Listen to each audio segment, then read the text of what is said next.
চাওক, খংৰা যুৱ শান্তি নৱশক্তি যুৱ ক্লাবৰ উদ্যোগত আয়োজিত চতুৰ্থ গ্ৰন্থ আৰু বাণিজ্য মেলাৰ আজি বৰ্ণাঢ্য কাৰ্যসূচীৰে শুভাৰম্ভ হৈছে। আৰু আপোনালোকে দেখিবলৈ পাইছে আজিৰ যি শোভাযাত্ৰা, এই শোভাযাত্ৰাত এই অঞ্চলৰ যথেষ্ট সংখ্যক আমাৰ বুদ্ধিজীৱীৰ পৰা আৰম্ভ কৰি বিভিন্ন ধৰণৰ জ্ঞানী গুণী মানুহে অংশগ্ৰহণ কৰি শোভাযাত্ৰাখনৰ সাফল্যমণ্ডিত কৰিছে। যথেষ্ট সংখ্যক ৰাইজৰ সহায় সহযোগিতা ইয়াত পাইছে। আৰু আগন্তুক যিকেইদিন আমাৰ এই কাৰ্যসূচী চলিব, এই কাৰ্যসূচীখিনিতো ৰাইজে সহায় সহযোগিতা কৰিব বুলি আমাৰ এটা আশা আছে। আৰু এই ক্ষেত্ৰত আমাৰ এই অঞ্চলৰ যুৱ বন্ধুসকলৰ যিটো আশা, তেওঁলোকৰ যি সপোন, তেওঁলোকে সমাজখনক আগুৱাই নিয়াৰ স্বাৰ্থত তেওঁলোকে এই গ্ৰন্থ আৰু বাণিজ্য মেলাৰ আয়োজন কৰিছে।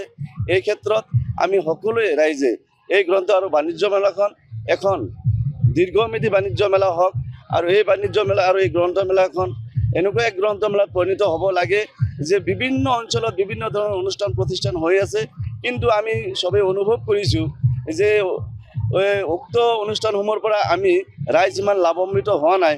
কিন্তু গ্ৰন্থ আৰু বাণিজ্য মেলাৰ দ্বাৰাই নিশ্চয় আমাৰ এই অঞ্চলৰ ৰাইজ উপকৃত হ'ব। ইয়াত বহুতো জ্ঞানী গুণী মানুহক আমন্ত্ৰণ কৰা হৈছে, তেওঁলোকৰ পৰামৰ্শ আমি ইয়াত ল'ম। তেওঁলোকৰ পৰামৰ্শ মতে এই অঞ্চলখন আগুৱাই যাব। শিক্ষাৰ ক্ষেত্ৰত তেওঁলোকৰ যি পদক্ষেপ, এই পদক্ষেপক আমি প্ৰশংসা কৰিব লাগিব। যুৱ বন্ধুসকলৰ যি মনৰ বাঞ্ছনা, তেওঁলোকৰ যিখিনি প্ৰচেষ্টা, এই প্ৰচেষ্টাক আমি সদায় শলাগ ল'ব লাগিব। মই আশা ৰাখিছোঁ যে আগন্তুক দিনত তেওঁলোকে এই গ্ৰন্থ আৰু বাণিজ্য মেলাৰ লগত সংগতি ৰাখি বিভিন্ন ধৰণৰ সমাজৰ পৰা যিবোৰ ব্যাধি আমাৰ সমাজবিলাকত আৱৰি ধৰিছে, এই ব্যাধিবোৰ দূৰ কৰাৰ ক্ষেত্ৰতে তেওঁলোকে সহায় সহযোগ কৰিব, এই ক্ষেত্ৰতো আগভাগ ল'ব। আৰু এই ক্ষেত্ৰত আমাৰ এই অঞ্চলৰ এজন জ্যেষ্ঠ মুৰব্বী, সমাজ সচেতক, সংস্কৃতিৰ জগতৰ লগত জড়িত আমাৰ সন্মানীয় ৱাহাব আলী খান ডাঙৰীয়া, আমাৰ পুটচিঙা সমবায় সমিতিৰ সচিব, তেওঁৰ যি অৰিহণা আৰু তেওঁৰ বয়স অনুপাতে যিখিনি আমাৰ এই অঞ্চলৰ যুৱ বন্ধুসকলক উৎসাহ আৰু উদ্দীপনা দি আছে, এই ক্ষেত্ৰত মই এই আজিৰ আপোনালোকৰ সংবাদৰ জৰিয়তে তেওঁক মই ভূয়সী প্ৰশংসা কৰিছোঁ। আৰু মই আশা ৰাখিছোঁ তেওঁ এই ক্ষেত্ৰত সাফল্যমণ্ডিত কৰাত সদায় আগভাগ লৈ আগবাঢ়ি যাব বুলি আশা ৰাখিছোঁ। আৰু আমাৰ আজিৰ যি প্ৰদৰ্শনী, এই প্ৰদৰ্শনী উন্মোচক হিচাপে মোক আমন্ত্ৰণ কৰিছিল, প্ৰদৰ্শনীখিনি উন্মোচন কৰিলোঁ। ইয়াত বিভিন্ন ধৰণৰ এই অঞ্চলৰ মানচিত্ৰ পৰা আৰম্ভ কৰি আমাৰ পুৰণি জগতৰ যি সা সঁজুলি, বিভিন্ন ধৰণৰ প্ৰদৰ্শনীমূলক বস্তু ইয়াত তেওঁলোকে ৰাখিছে। ইয়াৰ পৰা আমাৰ নতুন প্ৰজন্মই যাতে উপলব্ধি কৰিব পাৰে যে আমাৰ পুৰণি কালত। ধন্যবাদ আপোনালোকক সবকে স্বাগতম জনাইছোঁ আমাৰ খংৰা চতুৰ্থ গ্ৰন্থ মেলালৈ। আজি 9 তাৰিখ, আজিৰ পৰা খংৰা নৱশক্তি যুৱ ক্লাবৰ উদ্যোগত চতুৰ্থ বাৰ্ষিক গ্ৰন্থ বাণিজ্য মেলা উদযাপন হোৱাৰ ৰাতিপুৱাৰ কেইবাটাও কাৰ্যসূচী ইতিমধ্যে সাফল্যমণ্ডিত হৈছেহি।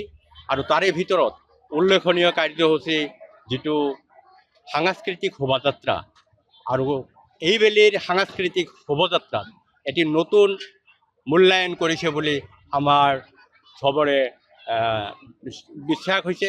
কাৰণ আজিৰ উপস্থিতিয়ে শোভাযাত্ৰাত বিভিন্ন পৰ্যায়ৰ দল সংগঠন, বিভিন্ন ভাষা ভাষীৰ ধৰ্মাৱলম্বী মানুহ স্বতঃস্ফূৰ্তভাৱে ওলাই আহি আজিৰ এই শোভাযাত্ৰাত অংশগ্ৰহণ কৰি আমাৰ এই শোভাযাত্ৰাৰ যিটো কাৰ্যসূচী সাফল্যমণ্ডিত কৰিছে আৰু আমাক যথেষ্ট আহ্লাদিত কৰিছে, আৰু আমি আপ্লুত হৈছোঁ। আৰু আজিৰ পৰাই আমি আৰু এটি সংকল্প ল'বলৈ আশাবাদী, অহা দিনতো যাতে ঠিক এনেকুৱাই প্ৰতিটো কাৰ্যসূচী সাফল্যমণ্ডিত হয়, তাৰ কাৰণে আমি যথেষ্ট চেষ্টা কৰিম। আৰু ইতিমধ্যে কৰ্ণধাৰ কমিটিয়ে এই বেলিৰ গ্ৰন্থমেলাৰ বিভিন্ন কাৰ্যসূচী বিভিন্ন ধৰণে সফল ৰূপায়ণ কৰাৰ কাৰণে তেওঁলোকে চেষ্টা কৰিছে।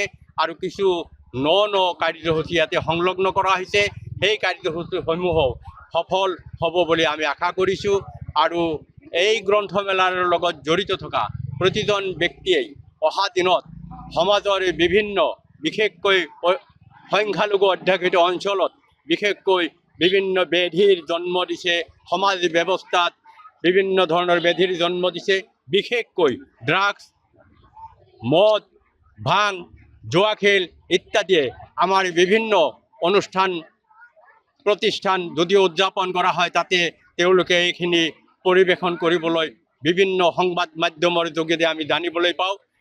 ইয়াৰে কৰ্ণধাৰ কমিটিক আমাৰ খংৰাৰ এজন সচেতন নাগৰিক হিচাপে আহ্বান থাকিব, এই মাটিত এই খংৰাৰ এইখন এলেকাৰ নাম ইতিমধ্যে সামাজিকভাৱে বিদ্যাপাৰা বুলি নামাকৰণ কৰা হৈছে। গতিকে এই বিদ্যাপাৰাত কোনো ধৰণৰ যাতে অসামাজিক অনৈতিক কামৰ শুভাৰম্ভ নহয়, নতুনকৈ তেওঁলোকক যাতে উদগনি দিয়া নহয়, তাৰ কাৰণে তেওঁলোকে যাতে তীক্ষ্ণ দৃষ্টি ৰাখে তাৰে এই কামনা কৰিছোঁ। ধন্যবাদ। যিকোনো খবৰৰ বাবে যোগাযোগ কৰক 7099017330 লগতে 7099017110 নম্বৰত।